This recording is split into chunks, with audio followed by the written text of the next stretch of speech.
Chop শিল্প,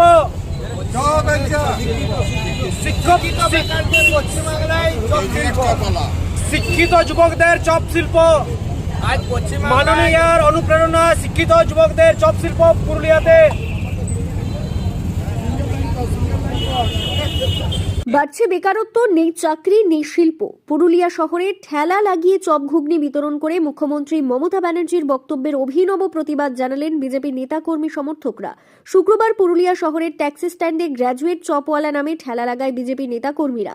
সেখানে banner, মুখ্যমন্ত্রীর পোস্টার হাতে নিয়ে মুখ্যমন্ত্রীর চপ ঘুগনি বিক্রির মন্তব্যের প্রতিবাদ জানান তারা।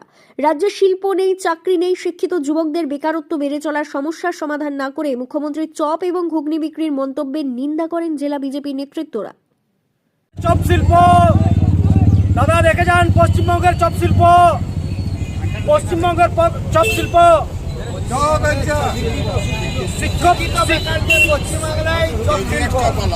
শিক্ষিত যুবকদের চপ শিল্প, মাননীয়ার অনুপ্রেরণা শিক্ষিত যুবকদের চপ শিল্প পুরুলিয়াতে।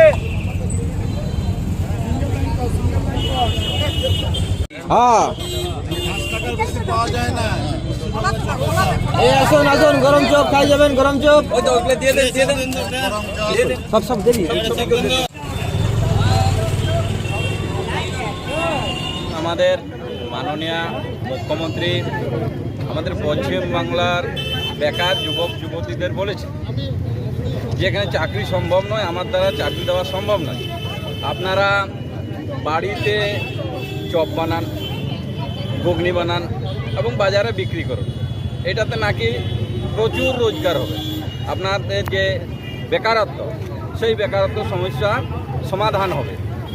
আমরা তার প্রতিবাদে আজকে পুরুলিয়ার ট্যাক্সি স্ট্যান্ডে আমরা এই কর্মসূচি রেখেছি। আমরা একটাই বলতে চাইছি যে দিদির ভাইয়েরা যেখানে কোটি কোটি টাকা ইনকাম করছে, কাটমানি থেকে শুরু করে বালি চুরি, পাথর চুরি, কয়লা চুরি, চাকরি চুরি, এই চুরি করে নিয়ে কোটি কোটি টাকা রোজগার করছে। আর দিদি বাংলার বেকার যুবক যুবতীদের বলছেন যে আপনারা চপ ঘুগনি বিক্রি করুন, আপনাদের এতেই সংসার ভালোভাবে চলবে, বাইরে যাওয়ার দরকার নেই। তো তার প্রতিবাদে আমরা আজকে এই কর্মসূচি নিয়েছি।